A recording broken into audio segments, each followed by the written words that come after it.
Are you looking for a unique, kind of off-meta play style in Civ 7 that maximizes happiness and food and tries to scale off of those things? Well, you're in the right place. Hey everyone, this is Connor from Civ Haus, and I'm here today kind of making a video as a follow-up to one of our own videos here at Civ Haus, and that is going to be following up on our leader tier list that we just put out, where we put Pachacuti in the bottom tier. I haven't felt right about it since. I really do love this leader and I want him to be good, and so I decided to hop into a game. This is on Immortal difficulty. Here is the info right here. Seed if you want it. Standard speed. We're in the Antiquity Age and we're at the Crises stage here. I'm playing as the Mississippians, and I wanted to just kind of hop in at this point in the game. I'll probably do the same when we get to exploration, just to kind of recap how it went. But I kind of wanted to hop into this game, show you all how it's been going, and how I think if you're going to play Pachacuti in Civ 7, how you need to do it to maximize his value. So, for those that are wondering, and maybe haven't played him before, he has the Earthshaker ability, which is all buildings receive a +1 food adjacency for mountains. Specialists adjacent to mountains pay no happiness maintenance. And then I went with Mississippian as well, which is... you have all buildings receive a +1 food adjacency for resources, so really trying to synergize with that food adjacency there. Plus 30% production towards Monk's Mound, which I think we already have. And then you have a unique merchant, which I'm trading a lot. And you have a unique bowman, which I have been using a lot as well. So let's look at the game so far. This was our capital. I didn't love it, honestly. You have it on the starting board. It just didn't feel great. There are no mountains even really in it to maximize value from. So I immediately wanted to put my emphasis elsewhere, and so I started to scout around, and lo and behold, we immediately got right over here with Mount Kilimanjaro. We had Kili just a few tiles away from us, so we snagged this, and Kansa, I think, will quickly become, maybe later in the game, one of our strongest places, but you've already got some kind of fun yields coming through here with food. Anytime, obviously seeing those numbers is always a good sign, instead of just the little icons over and over again. We've kind of expanded out from there, so I'll kind of talk through what we've got on the board, why, and what we're doing. So obviously we want mountains. So this was kind of our initial setup, was these two settlements right here. We played kind of, a little bit tighter to start, and we made a suzerain friend down here. Then we really noticed that Ada, with Rome here, started to expand out, as Rome does. And I really kind of like the way she's been able to settle. It's kind of good, actually. This is also a really interesting map seed, I feel like. She settled pretty close, so in response, we kind of started to take some more northern territory. And this settlement right here is hilarious to me, because it's really difficult to work with. But look at the food on the capital. That's, I think, a granary with my palace there. Really hard to build out from this. Even if I go to purchase, it's hard to work tiles. It's really hard to work tiles in this settlement. That's been consistently difficult, but it's still been, playing Pachacuti and trying to make the mountain style work. This has been a pretty fun place to settle, because look at this. This is just as rugged as it gets. There was a waterfall here at one point. There it is right there. So this is just a sweet area. Was stoked to be here, especially also having Kilimanjaro right here. It feels thematically very on point. So then I was like, oh, more mountains over here. We'll kind of... These things weren't connected, so we were able to bring the connection home and get all of our resources spread out, which I'll get to here in a second. But then we have another just really cool barrier right here. I mean, to get through this northern wall would be so difficult in an actual kind of battle situation, which is why we're just not afraid at all that Confucius up here is upset with us. Simone Bolivar has also been kind of pushing over here with Persia, so I'm surprised he hasn't been more aggressive towards me. But I have a feeling him and I will hopefully be allied in a war with Ada before the age is over, maybe. Got Jose Rizal over here, Confucius up top. Funny enough, these were actually all of the combinations that I picked prior to the game. I wanted to have these set up specifically, because I thought that'd be kind of fun. Confucius on Carthage sounded interesting, Ada on Rome. Jose Rizal on Egypt, I honestly just wanted to see how bad of a combo I could pick. And then Simone Bolivar just seems like he'd be really good with Persia, which has been the case. So let's kind of talk about all the things up here, the indicators here.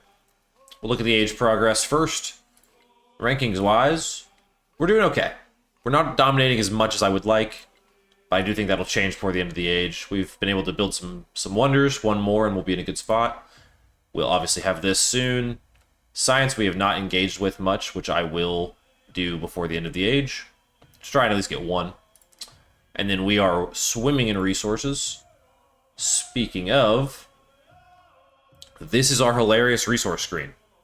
So we have tons of things right now that are increasing the resource limit of our capital, meaning we can have 3 camels in Kansa here and just have a ton of resources going on. A lot of these came online early, and I'm continuing to trade more of my unique merchant with the Mississippians to even maximize this even that much more. Religion is insignificant. We've got the God of the Sun.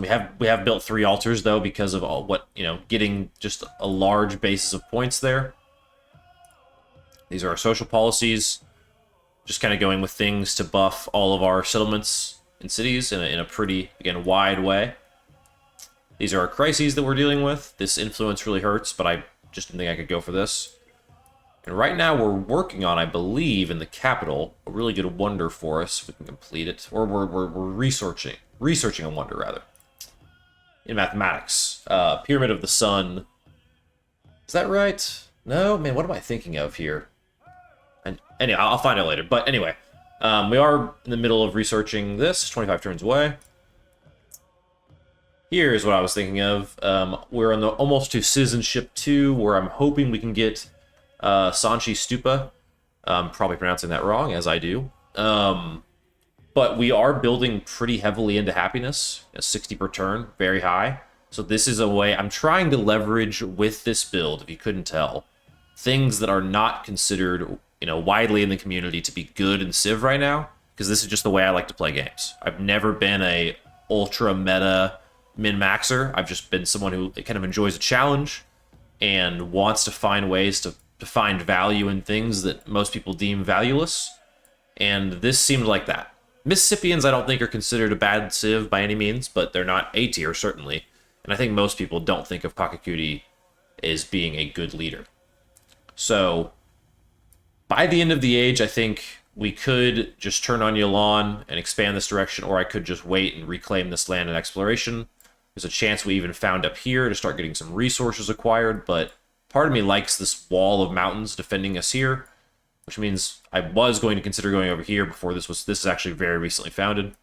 So we're getting a little landlocked. We could obviously continue to expand down here. Lots of resources for us to grab down here in this tundra. Even it looks like a mountain, but I don't know if it counts as a mountain. Oh, it is, yeah, mountainous tundra. Down here in the south as well. Also an odd little offshoot over here. I feel like I never see these islands like this. So, all in all, what I've been able to do on this build is find ways for food to be involved in every single building that I'm putting out. So you see a lot of it here. Because any resource I'm adjacent to, any mountain I'm adjacent to is giving me food, which is allowing, you can look at some of these food numbers on some of these relatively new cities. 23 only after just probably a dozen turns maybe. 84 in the capital, 80, 62, 33. So I'm going to be getting specialists in mass really soon here. And I think that is going to be how I go and kind of scale into the exploration of modern age, is I'm going to lean on those specialists to generate a lot more culture and science for me, and you kind of use sacrificing the antiquity age to do that in some ways. So that's why I think we're pretty behind on the civics tree, honestly. If I look at the tree here, we haven't done just a lot for the age almost being over. I mean, we're going to leave a lot on the table here. We did do we did max out the Mississippian civics, which could be part of the reason, but these, by the way, are a lot of fun. The pot cop I've built a few times, but mainly the 10% production towards constructing buildings is worth it here. I did get Monk's Mound because, again, food and resource capacity in the settlement, that's the kind of bonus to the capital you're seeing. 2 camels for free seems pretty good.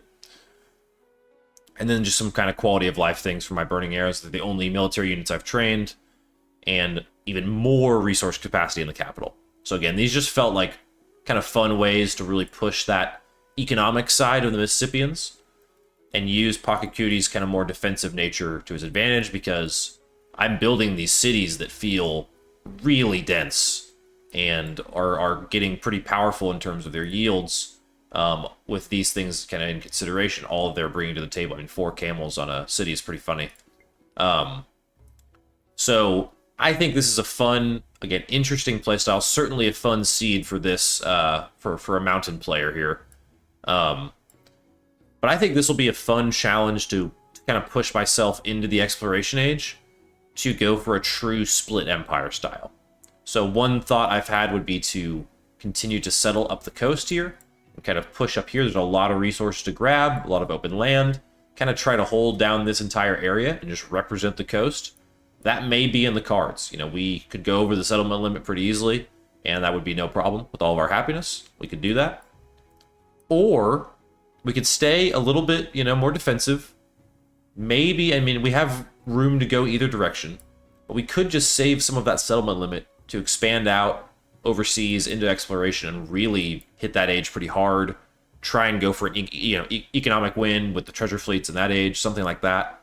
Because economic does look like my kind of preferred path right now. We'll have to see. All right, how's it going, everyone? This is Connor here at Civ House, and I wanted to give a final update on this Pachacuti Mississippian run before I moved to exploration. So as you can see, we're at turn, 100%, turn 139 here in Antiquity.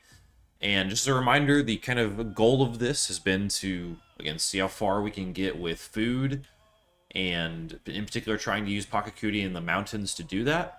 And so we had a great start around Mount Kilimanjaro here, and have kind of branched up and have established a nice border here with some nice northern mountains here.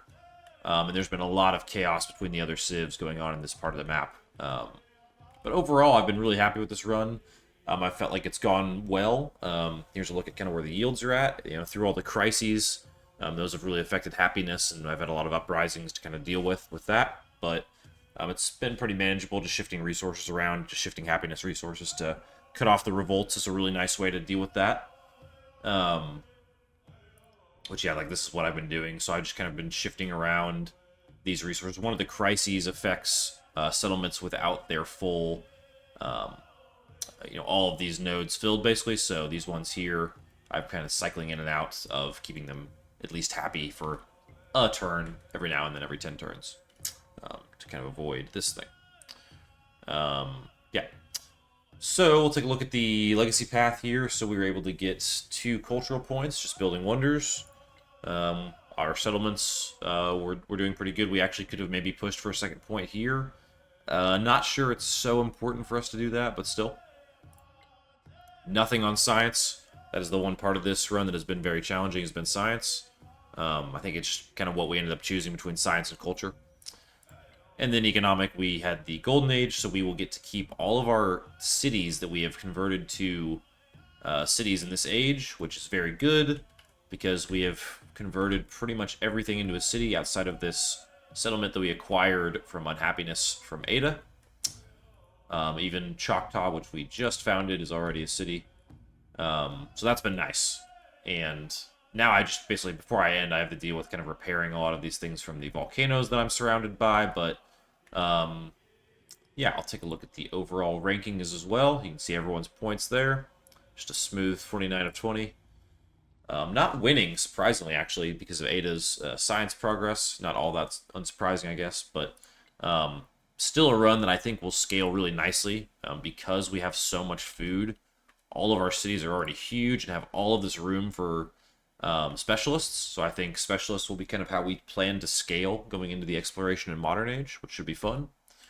But yeah, let's go ahead and I'll just kind of live close out this game and kind of talk through it while I do so. So, yep, here's the end, and our next civic, which does not really matter. Just throw that one there. And I'm trying to think if I need to do anything with my gold. We'll leave the people in better shape before I move on to a new age. It's like they never existed. Lots to repair. Kilimanjaro is going crazy. I guess I can show off some of the yields as well. Nothing too crazy. Just a lot of food.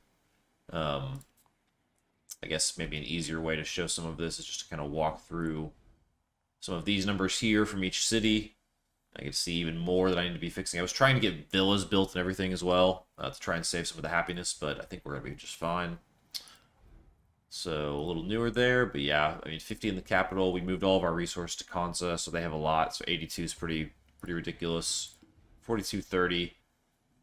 That 28. So doing okay with food at least. Nothing too crazy. I also just love the topography of our empire right now. Like Kusa over here is in a crazy spot. Very impractical to work and has been somewhat annoying, and I'll probably look to found up here, but I just wanted this and this volcano, and you know, being nestled in here almost more for RP than min-maxing just kind of seemed fun. This was the capital, obviously. Was bummed not to start around any mountains, and we found some over here. But when we first scouted this direction, we saw this immediately and just found this river, and this was an immediate spot for us. Kind of a good stronghold spot. Ada pushing through here was very unexpected, though. Definitely ruptured that plan a bit.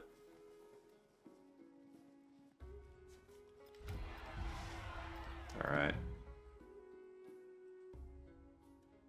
One turn. Wow. We'll see. Pretty sure we're going to be okay, because I think the age is ending, but we'll see. Hopefully I don't lose it on the last turn. That'd be a bummer, wouldn't it? To take it back. Are we in a land battle here at all? Kind of. Don't know how much this does for me, but we'll do it anyway. To grow this new town of ours. Sure. Alright. So this one I don't think we can do anything about, but I'll try really quick. Yeah, see, we're stuck unhappy. So not much I can do here. So we'll see. Either way. Worst case, we lose it. It's probably our worst settlement. And Choctaw. Man, if we lost both, this would be tragedy live. True tragedy. Let's see, when we end this turn, are we going to lose them? I think we hold on to them. By the skin of our teeth, though.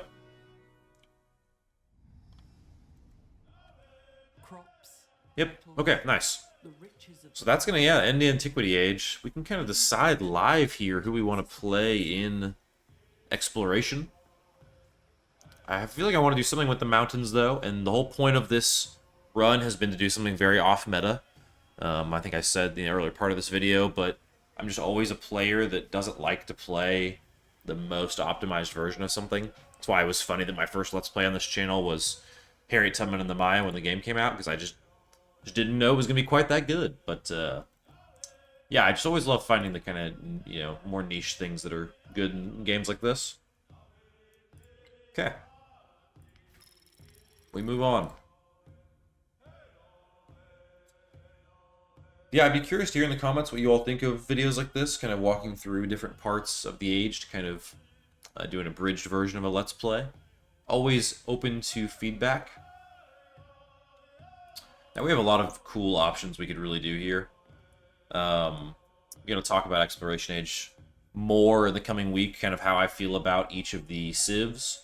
We're going to look at doing a little ranking for those, but a lot of interesting options for my situation. So I have a lot of settlements adjacent to navigable rivers. Yep, that will affect several of them. Serpent Mound. I do have a lot of unique empire resources, so this unit would be very strong with my economic setup right here. Makes sense. I'm not excited by this missionary at all, but if I were to go culture, which I do have a couple points on, this could be nice. And then just another one of these. Very similar. So we get that from the Mississippian. The Ha, or the Ming rather, I do not think we will use because I just don't think we're there with science. I don't think that's the direction we're going. The Inca is what I was thinking I would do, because we are going full mountain and we can work mountain terrain here, and we get Machu Picchu, which I think I've talked about in a way earlier video. I think is maybe the best wonder you can get. But I have played as the Incan in a Let's Play, so that makes me not want to. This one would be good, though. I mean, a lot to like here. Wow. Being able to work mountain terrain would be pretty cool. But still, is it that good? Is it worth it? So what else? Hawaii. Not bad. Wouldn't be terrible if I just decided like I'm gonna focus on sailing out, settling a lot elsewhere, or going more emphasis on the coast versus what I've built inland. Problem is I kind of like what I have inland quite a bit. Want to focus on it a little bit more. Probably won't go Hawaii. Could just turn into a military situation, and I could just go fighting. Be kind of crazy. Feel like it's very strong. And yeah, this one's nuts. The Abbasid. I think they're pretty good. A lot to like. Tough choice, honestly. I think though, man, honestly, the Shawnee is tempting because of this. Once I get my trade up, this could be really, really strong. And I kind of, the idea of having the unique missionary is kind of fun, but really this is not that good for me. I mean, so, I don't know. This one's tough. It does feel bad to have a penalty to those cities, so I probably would just go Inca here. So we will just go with the Inca and go fully mountain play style.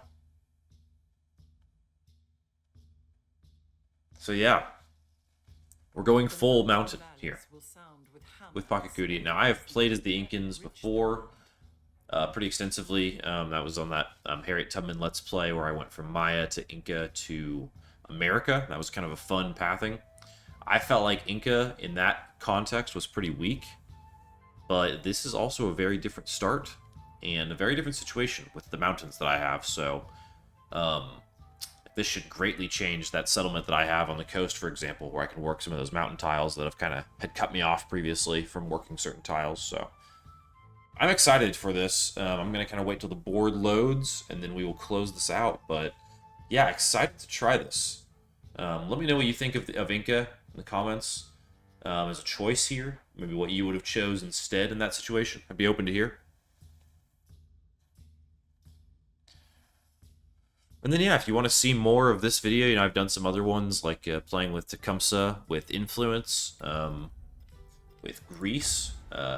Open to doing others like that on the channel, so just let us know what you want to see. But yeah, this is what the Exploration Age board will look like coming into it. So we managed to keep all of our settlements. Thank goodness. Now our cat facilitates that our happiness is back up to normal. Everyone's happy. Except for these folks. They're not. And we will get to do all of this fun stuff, including getting some points. I'll say we go ahead and we choose our legacies here real quick before I cap it off. Gotta see what we're gonna do here. Gotta give you all a teaser for the next video. Alright. This is kind of crazy. We will not do that. I think we will go expansionist point. I think we do control several wonders, so I think I will do this. And a cultural point. We'll do this. Now, is 35 gold worth it? So let's say we took away this. Is that worth it? 35 gold. I think that probably is. But it's tough to say. I mean, all I'm doing economic in this age is treasure fleets anyway. Part of me wants to go more cultural here. I often don't. But I kind of love, the religious angle, being in the mountains, doing our thing. But we didn't have a ton of religion to start, or culture to start with, so I don't know how good that would go. So I think I will just go for the extra gold here. 35 gold feels at least decent. Decent, at least. Confirm that. Alright, so that is what we're going to be starting with here in this age. I'll have these, which is a yes on both of those. Or never mind. Whoops. We're on expansionist. My bad. And yeah, this one...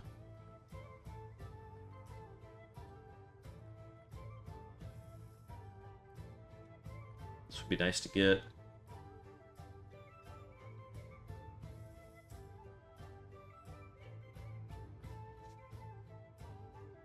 We'll do this. And kind of just want to go to this to get to the settlement limit. But I think I will do this. All right, and that's going to do it, everyone.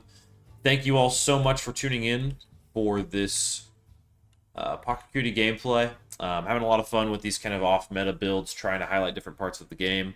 This also, by the way, is pre-patch. At least what I played before, so I guess this live gameplay you saw tonight was on the new patch, you know, that kind of has changed food and some different things. So this will be interesting to see playing the rest of this post-patch. That's that kind of April 9th patch that came through, or 8th maybe, one of the two. Yeah, this will be after that. So will look a little different. Maybe is going to be even better than before. So we will see. So yeah, if you want to see how the rest of this video pans out, let me know in the comments. And until next time, everyone, thank you all so much for tuning in. From our house to yours, we hope you'll join us for one more turn.